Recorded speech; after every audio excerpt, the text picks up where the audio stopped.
Hello guys, this is Gabriel Falling from Team SK Gaming. Okay, it's another episode of Talk to Thorin, and my guest for this one is going to be Sadokist. And no big build-up, no like small talk. Sadokist is the best caster in esports. What do you say? I don't watch enough other esports to really compare, but I mean, I appreciate it. I think that's huge. I appreciate that immensely that you would say that about me. I definitely have worked hard to improve on a technical basis. But I think it's also, there's been one other thing that's been really fortunate for me lately, and that's that I've had a number of good games in a row. You're only as good as the games you get, and I know last year at this time, Henry and I were just by bad luck getting a lot of like blowout games at bigger tournaments, so it's definitely been, that's been helping us for sure. Okay, so that's a good topic to discuss, actually. It's something I had intended to bring up because I know this is one of the problems that has happened in the era of the three duos, okay, which is that in the past, okay, one duo might do a whole tournament. Then obviously we expanded, we had like two duo. And the thing is, in general, if you get half a tournament to yourself, you know, yeah, maybe one guy gets a few better games, but odds are you're still going to get some pretty good ones. No one's ever really going to think about it that much because they're going to think, oh, well, it was just luck as to which half I got. But now that we've got the three duos and it's really split up, and I know some tournament organizers, maybe you can even touch on this, some of them like even decide who does what game, but they decide it like the night before, or sometimes they decide before they even know who's playing in that match, so it can be very arbitrary. And I know this is a point of contention with some of the casters, not necessarily blaming other people, but if you get a tournament where, you know, it's a major or a tier 1 event, and then you're like, oh, you know, on the schedule, I think I've got a good game here, and then they end up not being good ones, it's a downer, right? It's a problem for a lot of people. Yeah, well, I'll go to the heat of the topic. I mean, for me, everyone internally knows that Cluj, that kind of happened to Henry and I, and we were still new. There was no question about it. We were the third duo at that event. And the night before they selected them, and again, we didn't know which teams were going to be playing. They just basically lined it up based on schedule of who worked late, so they don't work the next morning early. They try and give people rest, and it just worked out that we had at the time, I think it was Luminosity and Na'Vi, and on paper, this was before Luminosity's sort of rise. It looked like that was going to be a dud, and we'd had horrible games the whole way through, so I didn't go about it the best way, but basically I emailed everyone and just said, like, could someone switch with us? And it was more because I felt like if I went to my first major and didn't get a good game, I'd feel like, we didn't get a case to showcase what we'd been, working up to, Henry and I. And this was early, remember. This was only 3 or 4 months into us being a duo, if that. And secondly, that it would just be really, a let down personally just to go and not get any great games. And it definitely caused some drama at the time, but it's definitely something we've all had and we've all felt. I know the next major at Columbus, I think Anders and Semler had a number of like 16-8, 16-7 games. Yeah. Which, to be fair, the scoreline's not the most important part. It's the action. For example, I casted at Katowice the Immortals game against North in the quarterfinal, and it went 16-14 on a cash in the map 1, but it was literally like 13-2 halves and then 13-2. Like, and it was just not good Counter-Strike, even though the scoreline was close. You could still have a 16-4 or 16-5 that's amazing. New York, map 1, Cobblestone, when Snacks has that clutch. It depends on the plays as much, right? So scoreline's not the only indication. But yeah, I mean, we've all gone through it. It's just the luck of the draw. It's not like I think anyone's out to get us. I don't think anyone's intentionally giving us poor games. It just happens. And it's the unpredictability. So put it this way then, here's the issue. Like I said, in the past, it wasn't really an issue for anyone, casters or tournament organizers, because you just didn't have as many casters at the events. And so, for example, if you just split up like half the bracket each, then no one really is going to complain if they get some bad matches there, because that is just the luck of the draw. But the problem now is that we've got this factor where, tournament organizers, here's the thing, on one level, they treated it in the past as though, we just want to be fair to everyone, which in theory should just mean arbitrarily give out the games, and if you get the bad luck of the draw, unfortunate for you. But at the same time, I can't 100% buy that, because I do know that if you look at events historically, tournament organizers certainly decide like what flavor they want on the final, or who they want to do which semi-final, or sometimes they shift the caster around depending on which team is in which matchup. So here's my question: who should decide? Like, do you have anything in mind as to what a good system would be to get like everyone good games, but at the same time not like tire people out, etc.? I mean, production should decide. It's their tournament, it's their event. They brought us in to promote their product, essentially, to be the voice of their product, and they should decide how they want to portray that. So they should ultimately pick, and I think that should be the foregone conclusion. I think that also the other thing is that it shouldn't be decided before the tournament. I'll give you an example. I used to referee lacrosse, and I went to a national tournament. And when you got there, even if they knew who they wanted to referee the finals, they literally did it on performance based. They gave you a rating card, and you could see by the numbers that, oh, I didn't referee well enough this event.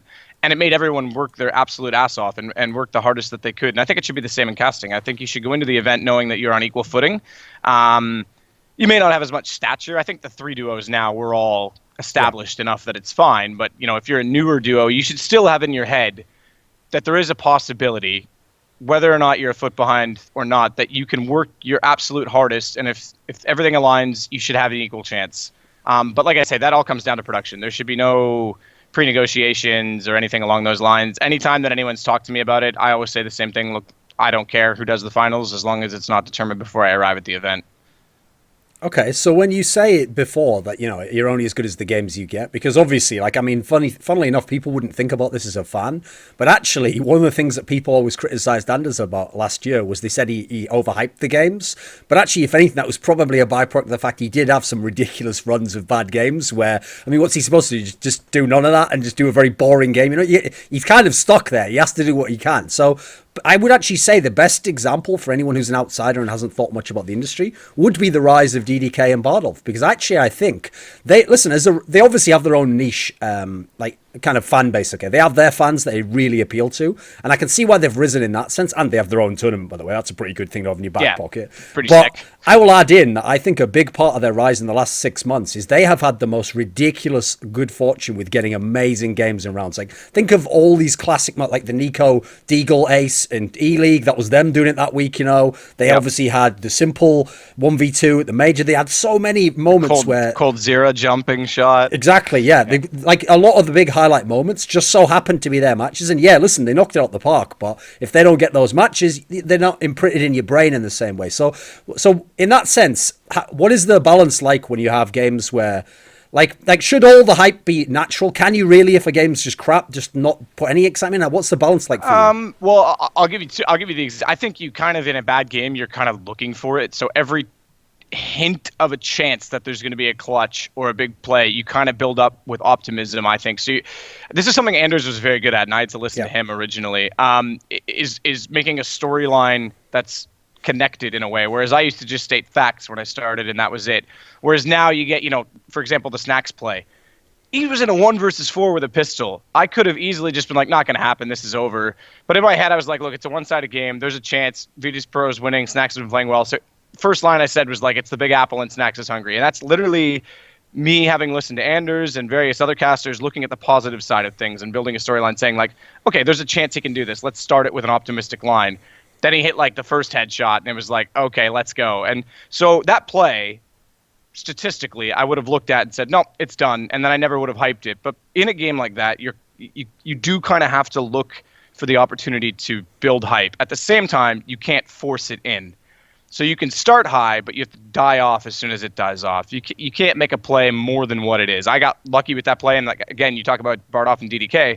That play has been highlight capped, I think, at every tournament lately. And it is a lot of the reason I think a lot of people are giving me more praise than I was getting, just because it's, everyone thinks of that play now. I could name 20 other plays that I've done that I think were just as good, or technically I casted, I would say, equally as well, but that one's the one that stands out. It's the same with the Cold Zero jump shot. And it's, like I said, you do kind of have to look for those moments, but the key is to not overstep it. And I think I'm guilty of that at times too, not just Anders. I think Anders got it mostly because he was the only flavor at the time everyone was listening to, so it became more apparent that he was doing it. For example, the last finals, Katowice, that we did, I actually listened back and I thought in a few cases I was forcing it a bit too much instead of just letting the game have its own pace. So, I do listen back at stuff like that, and it's definitely a balance, like you say, but in a shit game especially, it's really hard because you're trying to make at least one play that'll get people excited. Okay, so an interesting thing I actually thought about when I was making that Bardolph point is that actually I don't think you'd had many like iconic moments. I mean, you've done so many games over the last 2 years, and there's so many that everyone has said you're a very good caster, but I don't really think you had that many that were like, great moments in Counter-Strike history that you would happen to be the voiceover, So was Snacks, was that your moment in that sense at the moment? Yeah, I would say that's like, I don't know, like the not jumping the shark. What's another analogy? But yeah, that was the moment that everyone was like, okay, yeah, that's the play to remember. I can give you, like I said. So the other thing is you can get good games in an event, but other games will overshadow it. So, for example, the Luminosity Na'vi game at Cluj was great. Cold had an insane game with the MP7 on Dust 2. It was just one round, though, so it didn't stand out. Whereas the whole game around the play with the Cold jump shot was great. The other semifinal at Cologne, the SK Virtus Pro one, where they went into overtime and Neo had the op on the site in a post plant, like that play was pretty sick too. But again, they got a simple no scope jump down, and I'm not sitting here sounding bitter about that. It's just the way it goes. Sure. But it's like I say, I think there's been lots of moments. It's just the ones that stand out in the context of the tournament. It's kind of like all the stars have to align to make it the play that's memorable. There's lots of great plays, but it's the context of the game, the economy situation at the time, etc. So yeah, I mean, and like for example, Snacks on a pistol round. If that was round 3 and he had an AK, like whatever, they're already up by 13-2 or whatever, or something at that point. So it's context as much. Okay, so when I said the opening statement, that provocative statement, you're the best caster in esports, right? What you're supposed to do when you get to the top, Matt, is you're supposed to say, like, it's everyone else is like, they're the ones who make me great and stuff. But here's the thing. It took you a solid 2 years of grind to get to the point where anyone would consider saying that, like even in Counter-Strike, when everyone said you were very good, unfortunately, they still had the lag of like, well, Anderson Semmler, my favorite or whatever. So there's still something you had to overcome.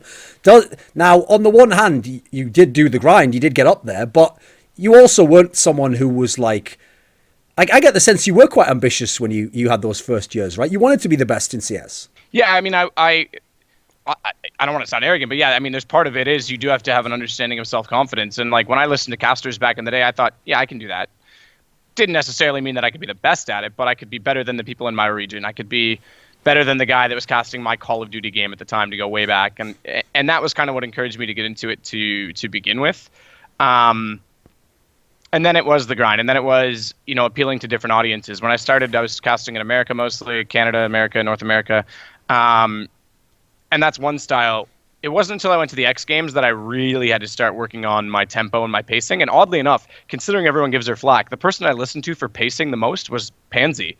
She's really good with down-tempo casting at times. And listening to her and Tosspot were like the two that really elevated me there. But yeah, I mean, like you say, I did get into it with a knowledge, through my dad's radio history, whatever, that I could be good. I didn't know if I'd get to the top or whatever. I just wanted to see how far I could go. And I mean, yeah, you always aim for the top. It would be foolish to just say, nah, I want to be mediocre. That's not my philosophy in life.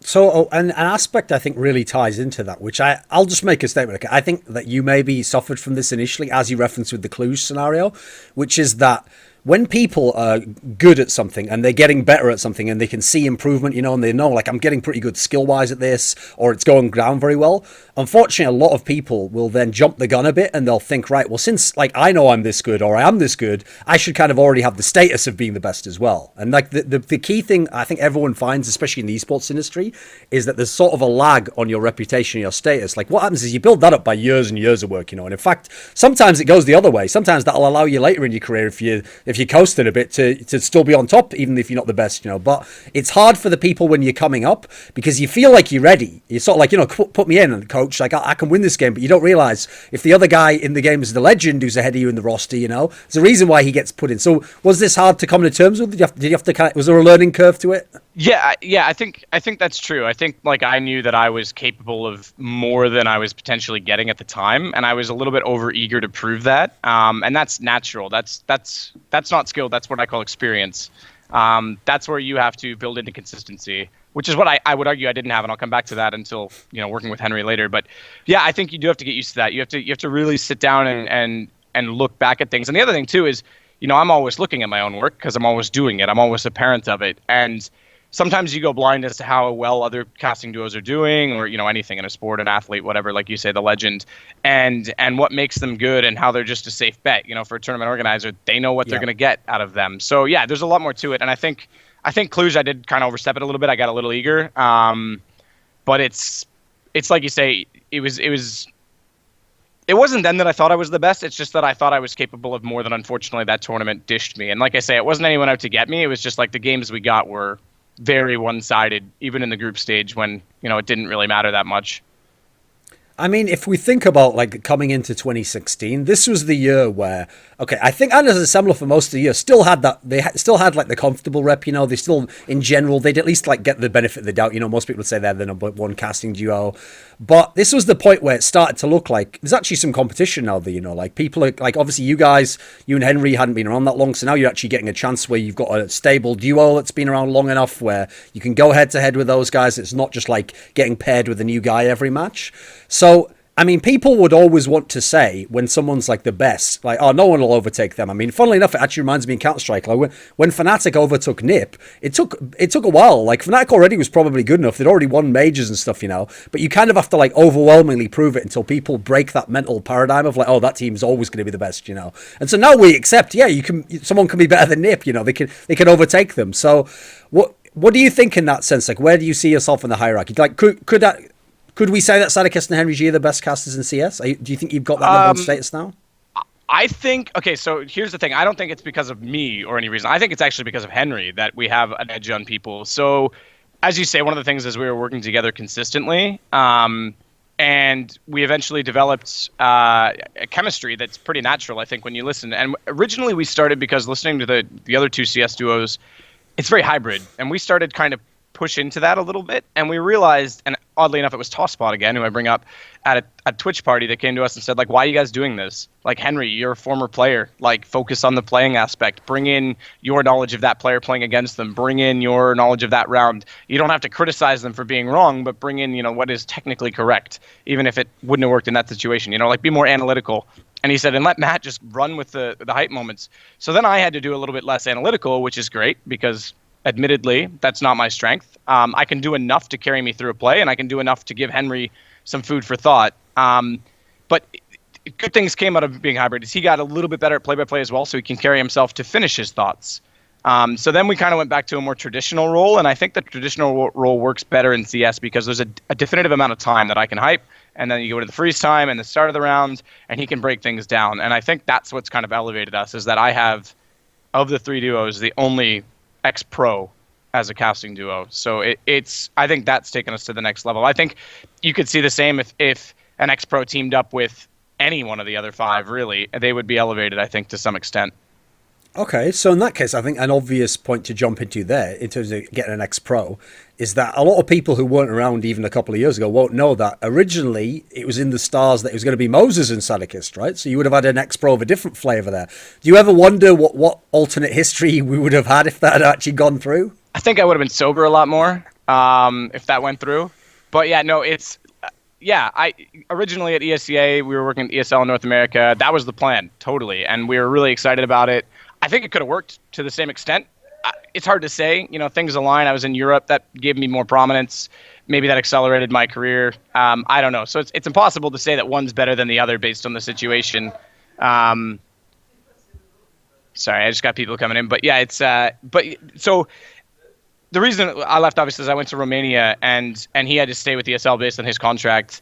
I think that if he had a duo, if he was with Anders full time or if he was a Semler full time, they'd be every bit as good as us or on par. So, I mean, yeah, I've definitely thought about it. Where would I be in a comparison? But I'm not sure that it's fair to say that it would have been any better or worse. So it's situational, I guess, is what I'm trying to say. So when you said that part about, the three duos are all kind of on an even basis, now it's up to the tournament organizer to decide. Like, that's all well and good, but as I kind of referenced before, tournament organizers, if not played favorites, they certainly had like a theme they wanted to go with. Like, they would put Anders and Semler on the final at certain points of times. And funnily enough, this is something that I discussed with Anders and Semler in the past, because they, of all the people who got to be the number one duo in a game, they probably were in general the most selfless. Like, they really did think, oh, we can share all this stuff. Like, if we're on top, that's exactly when you can help people out. And I said to him, listen, that's all well and good, but everyone has a window. And while your window is that you're on top, you also have to kind of take advantage of that. Like, if anyone ever gives you a chance to get a fight, you got to take them all, because you never know when that goes by. And in fact, you never know early in your career when people didn't give you the boost in that sense. So does it feel like now's the time? I mean, you started to get some finals. People probably are expecting you for more finals in the future. Yeah, I mean, I definitely want a major final. I think Henry would agree. We both want a major final. I think we've said it publicly a number of times. So that's one we wouldn't turn down. But we've been fortunate. I think we've done 8 or 9 finals out of the last 12 or 13 events we've been at. And part of that's because in some of them we were, the only duo that was there or whatever, right? So it's not all like they're competitive finals. I'm not selfish either. If a tournament, again, this is where I think it should come down to production. We had an issue in Epicenter where they came to us and said, which one of you two wants to do the finals? And we were like, how do you solve this? Like, you can't just offer it to us. Like, obviously we both want to do it.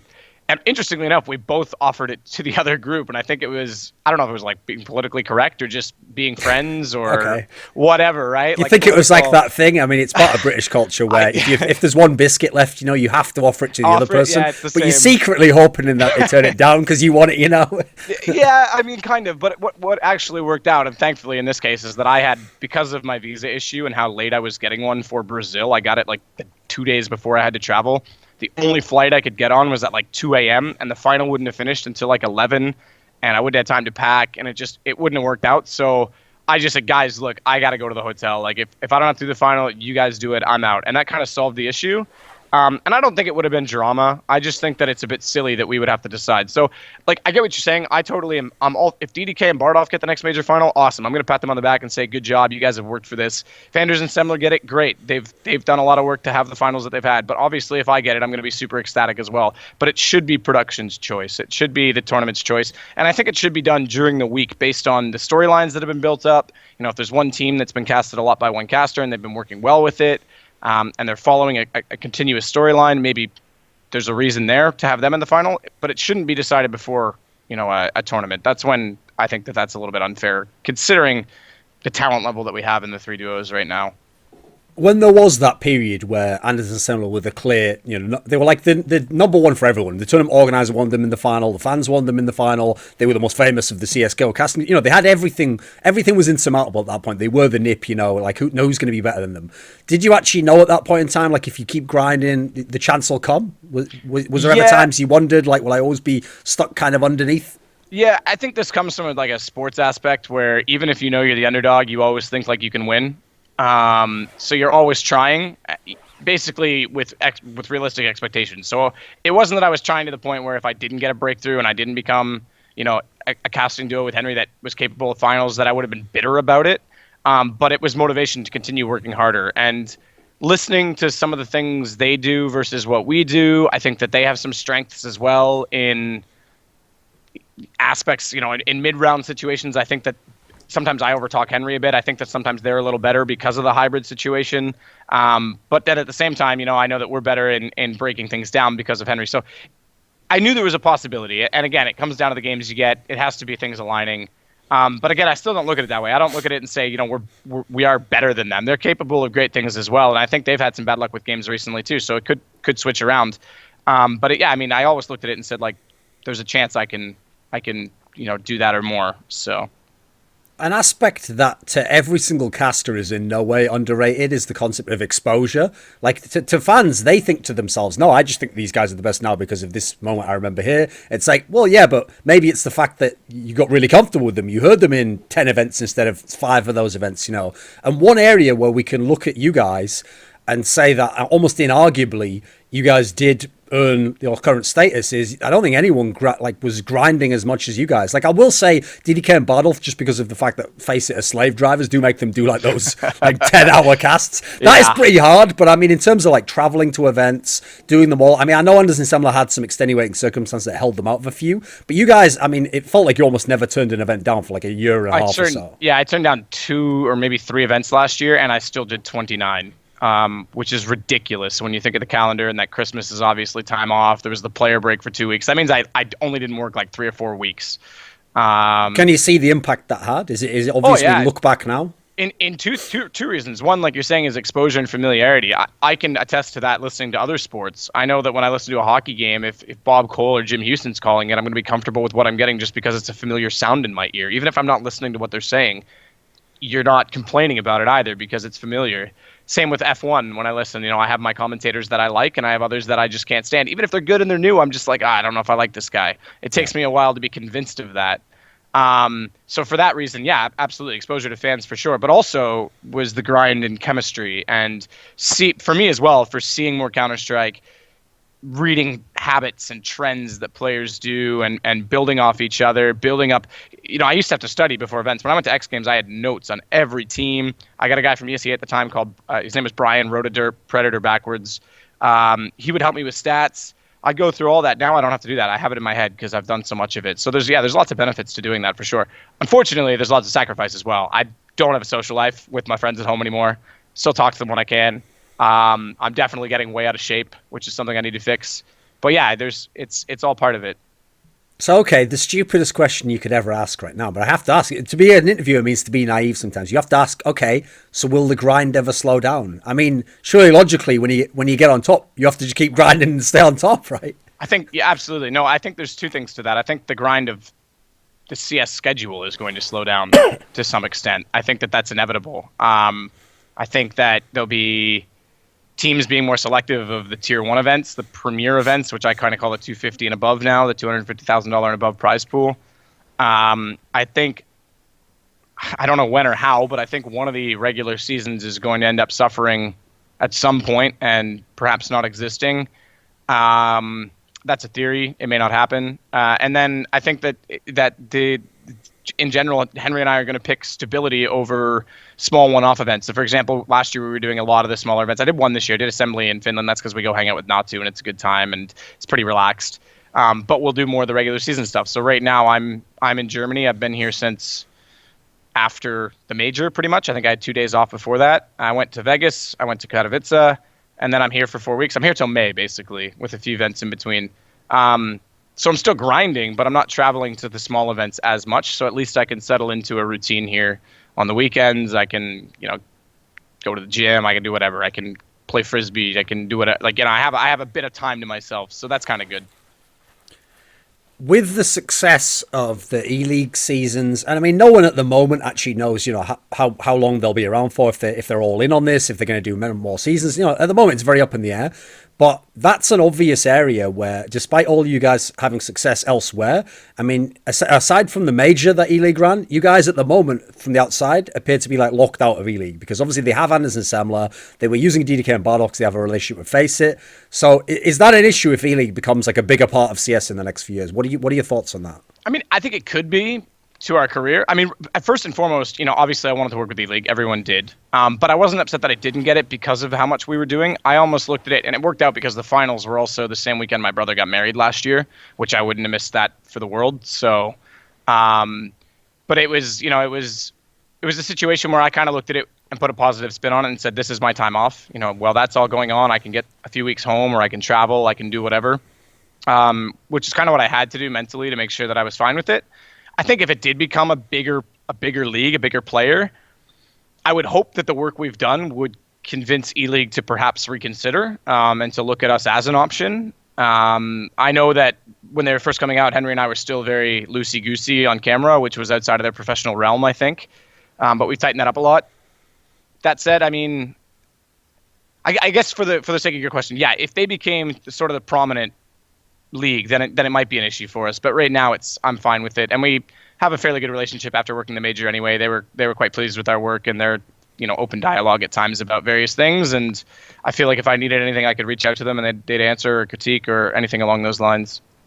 Okay, so an interesting question that I bet no one has ever asked you, right, about the concept of duos, because it's a really good concept, right? Monte Cristo made this point in his video recently. That's an area where CS has a big advantage on other games, because I know, first of all, in League of Legends, they have a lot of talent, so they kind of mix up the talent, and also, I'll say this under my breath as though it's a secret, but it's obvious that Riot doesn't want to, one duo to be able to have mad leverage over them, so they kind of, don't let you get that level of, established duos. They keep people fresh, you have to compete for your spot, as it were. Then in Dota, I know in Dota they've had great duos. Their problem is they have some of the best color commentators, and then the color commentators keep going and becoming coaches and players again, so they almost can't do the duo system to the same degree. So in that sense, okay, there's all these upsides to having a duo that are obvious. You get familiarity, you learn how to bring the best out of that guy, but there's a downside to that Sadokist, okay, which I won't mention names, but I know some of the other duos at times in their lives have thought about this, which is, I'm literally hitched to this guy. If this guy loses motivation, or this guy just starts being an idiot, or whatever might be going on in this person's life, that my career success is tied to that. That's pretty brutal in itself, isn't it? Yeah, I'm sure Henry's thought about that at times. When I rage, I'm like, that's it. Fuck it. I'm out. I'm gone. I'm not doing this. And I've also said, and I'll say it on the record, if I got a chance at a high level of racing, it would have to be pretty high level, mind you. I might go flirt with it a few times. I'm not saying I'd leave CS until it was stable, but I might skip a few events here and there, which would mean that Henry would have to compromise or work with someone else or not go to those events, which is, could be detrimental to his career as well. So I do have to consider that for sure. I think you're right. There's definitely those moments when it's like you have to keep a balance to your personal life and understand how to deal with disputes and not take things too personal. So you can be friends. Henry and I are great friends, like best friends. We do everything together. We're always hanging out. But we know that we're very different people as well, and we always try to give each other space. I know that he talks about a lot of his personal issues with other people, and that's probably a good thing because it gives us more personal room as well, because we are tied to the hip in every other way. And I'm the same way. I have my friends, a few of them at home, even though I don't see them often, that I still talk to about stuff in my life that's going on, or just checking in general to keep my sanity. And I think that is very important. I think you're right as well that, I'm fortunate that I know Henry's not going anywhere. CS is his life. He eats, sleeps, and breathes it. That's why I say for us, it's probably him that thinks about it more. But it's a thought as well when you think about the future of esports. If CS dies, do we move on as a duo? Do we go to another game as a duo? Do we split altogether and say, hey, it was great, let's stay friends? I mean, the way I look at those things is they're situational, and the answer should be apparent at the time. But for the meantime, it's about keeping a balance between personal and professional. And does that mean also, since, like I say, your success is tied to someone else, I mean, it's not just about improving yourself. Do you have to push the guy? What's the balance like in that sense? Because obviously you don't want to overstep it and feel like you're a slave driver, Yeah, and I think I can be, I know when we first started, I was kind of like a little bit too... Well, I think this story is quite known. The very first cast we did together at PGL, I've said this in a few interviews, Henry was very keen at the time to analyze things, but he would talk through... I think he knew like they were kind of unimportant rounds, but there'd be some good action in it that kind of, you could build up for the sake of building up just to give a break and spice up the entertainment level a bit. And as soon as we were done, I ripped off the headset and I said, 45 seconds, talk, you're done. Which obviously, like, you can't be that formulated. It's not. But at the time, I felt that that's what we had to do until we got to know each other. 45, shut up. I do my part, shut up. And I was pretty adamant about it. And the reason that I was so hard on him from the very beginning, which maybe set a harsh tone for the first month or two, was because when working with PGL in the first season, I worked with Toby Wan. And we never really hashed that out. And Toby's a fantastic... In fact, he was one of my favorite esports casters of all time. Still is in Dota, without a question. But he's known for being very dominant on the mic at times. And he wanted someone like Fiflaren or Analytical to come in, and Fiflaren couldn't because of Twitch obligations, and no one else was really around. And I know Get Right and Anders and Semler and Fiflaren all said, this guy did great at the X Games. Why don't you give him a try? But we were both doing the same role, and we never took the time to talk about it and really deal with, the correct formula of how to do it.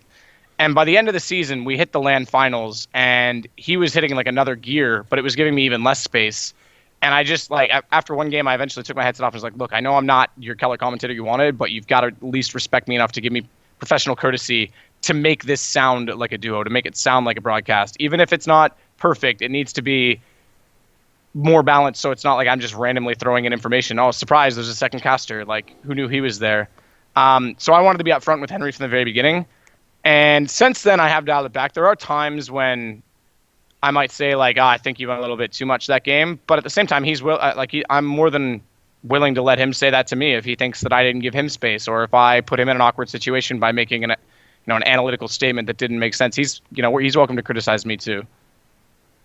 So one of the things in terms of your style that is actually quite unique is I don't actually know of any other Counter-Strike play-by-play guys who actually try to think up like little things they want to work into the broadcast. Now, part of the reason why that is because when you first start doing it, it's going to be really obvious you're doing it. It's going to be really cringy, and you're not always going to pull it off either, right? So it's tough to do. Now, I will say, when you do it on like desks, that does make me want to kill myself. It's like that clip where Yanko just gets up and takes the headset off, But you've gotten pretty good at doing it in the game, right? So what was the thinking behind this, and what's kind of like the rationale of where you can put one of those in, or when you save one for? What's you thinking when you're doing that? Variety, I think. So if I just go hype with my voice all the time and you just do the same thing over and over again, it's the same pitch and throw and adulation.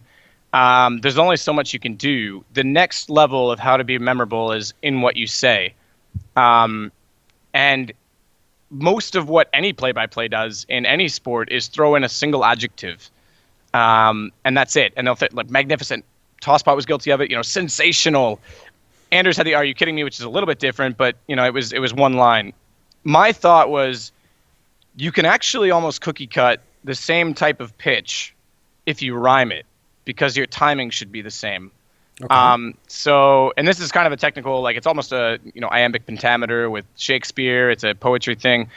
If you keep the rhythm the same, it's not hard to switch it in and out. Now, I'm not saying I rhyme every time. Like Big Apple and Snacks was hungry is a whole different line, but there was at Starladder, Forrest is late on the lurk, but he goes berserk. Right? Really simple, memorable. Okay. Everyone's going to go, oh, that's catchy. And it was a pretty sick play. Like he came in Monster and killed, I think, 2 or 3 people in a post plant when they looked like they'd successfully retaken the site. Stuff like that. And then there was another one. There was, in the smoke he tries to defuse, but MSL will refuse. It's the same sort of, a lot of them I do think up on the spot, but it's because as soon as I say one word, I think, okay, what's something that plays off of that? Because I know roughly how long I want to talk for. So it's formulated to an extent, but there's still a large aspect of thinking on your feet about it. So, okay, in the early days, sometimes you did. Like, one thing you have to admit is you have been guilty sometimes of just really wanting to work in a specific line, like a poetry line or something. So I can tell when you're doing that. But at the same time, I will say you have improved, because I've heard you say some of them, just even privately. And I'm like, what's that from? And you're like, I'm just making that up now. It's like, not bad. Okay, not bad. So is there a specific, like a source? Do you just hear something every day and you think, I wonder if I could use that? Sometimes there are lines that like stick out. So the one in specific at Cluj, which I actually could have made epic and I ruined, was the "Will he smile upon his work to see? Did he make the lamb make thee?" Which is obviously, William Blake's The Lamb, which is, or the wolf and the lamb was the painting and the wolf, whatever. And then I said Fur kills all 3, and then he got killed, and I was like, not to be. Whereas I should have said it stole the round from Navi, and it would have been epic because you had a positive. Okay. You try and end on a positive note, right? But yeah, it was clearly like I was trying to get it in. There's a couple of like other poems. Sometimes I'll think of a line that if I hear it, I think like, yeah, that kind of applies. Like in my head, it just naturally like fits to a situation, and yeah, I'll try it. But you're right. It when you're looking for those lines, it becomes a little bit obvious. You throw them in, whereas I think the rhythm and rhyme is just natural. It's not like I heard anything that day. It's just I think of it, or maybe I'll even think of it a round or two before. I'll just say a word in my head and be like, oh, that'd be cool if that situation played out. And then like, oh, turns out it played out. So you just kind of get it in there. The thing is, I like it when you do it in like a poetic manner. Like if you can build that into what's happening, obviously, like the resonance of like what's happening ties into the words is great, and it'll look great on the highlight clip. But some of them that are just your sense of humor, I think are actually ass, dude. Like that one about how he's going to put him in a billboard body baggage. You still to this day defend that, right? It's the best. Come on, that's one of my best. No, that one was. I didn't really get the. That one you forced that a bit. Out. Yeah, that one wasn't ironed out perfectly. It was more of a laugh. I think there's times as well when I try and do them and I mess them up, and I'll just play it off like not my best work, or Henry will be like, yeah, that one wasn't great, and we'll just laugh it off because what else can you do? But yeah, no, I don't know. I think that, like I said, it is very much a loose thing that I do. That's kind of me. It's kind of my thing, but there's a reason I'm doing it, and I think it just by having slightly different words or some little bit of extra catch to the play, it becomes slightly more memorable, and it puts your trademark on it. Like, I don't want to ever overshadow a play. I don't want to be the reason the play is good or try and detract from how good a play was. But if I can add a little bit to it, so it's like, oh, what a sick play, and oh, that line was really cool, well, then that's a little bit more memorable, and it's kind of like putting my little signature on it. Something I've noticed from my own time doing this job, and also especially following a lot of sports, is that if you ever look when someone's like physical peak is, or I'd just say in this case, like your talent, you've maxed your talent out to some degree, people can get very, very good, but they're usually not at their most successful until like a few years afterwards, where maybe even the physical peak goes down a little bit. But the idea is, the experience just gets so great that it's like you get more out of what you've got, So maybe your actual talent's a little bit less, but you're getting 100%, 90% out of it, as opposed to, you might be more erratic before. Maybe you get 60%. So what do you think right now is left? What do you have to improve on? What are the main things in mind that this is where I've got to get better? Yeah, so there's a couple things. One is, let me just first go back to what you're saying, because I think there shouldn't be a consistent increase in a bell curve. You're always going to have so for example, I think the best final that we probably did was New York, at least from my standpoint. The problem was everyone came to expect that, and if you think, this isn't probably what people think, but like you can put pressure on yourself. Okay, everyone thought that was great. I was super hyped, but now are they expecting that? So then in your mind, you're like, well, I have to do that every time. You can very quickly fall into a trend of overhyping or trying to force plays to be equal to that. You kind of have to have a reality check to remind yourself that the game is the game. You are just there to make it better, but not overshadow it. It has its own pace. Respect its pace. And I think that I've been a little bit guilty of trying to force a few games here and there. I think I've gotten away with it for the most part, but it's not because it's too much in any given situation, not in one particular series, but over 6 or 7 series in a row, it's going to get noticeable. So I think one of the biggest things you can do, and this is something you always have to work on, not just to like a main area of improvement, is variety for that reason. Using the group stages to be a little slower, using my ESL Pro League cast we're doing here in the studio online to be a little bit slower, to be a little bit off, so that you're not just the same sound every single time. I think you do have to have variety in that. Otherwise, you wear yourself out really quickly. In terms of individually improving, a couple things. First and foremost is diaphragm control, this is a technical thing, not even so much a sound thing. I was really good at it when I started, but now I'm going so hype at times that I'm forgetting about it. And it tugs a vocal cord early in the week and it's not a big deal, but it never gets time to rest and it just gets progressively worse and worse until your voice is wrecked by the end. So I have to definitely, even like working out my abs to strengthen my diaphragm, perhaps. I don't know. I've got to look more into that. And then the other is trying to find a way to balance when to talk and when not to after a hype situation. At first I was really good. I just let the crowd come in, but there's times when you want to continue building the crowd and when you don't. And I think recently, this has to do a bit with production and how much audio they give you from the crowd, because then you know what you're working with. But recently, I think I've overtalked when I should have been quiet to let the play build itself. And I think that's a balance I still need to work on a little bit. So when I did the Moses question of like the alternate timeline, there's one that could exist for you, which is like, God forbid that Henry passes away in some tragic accident.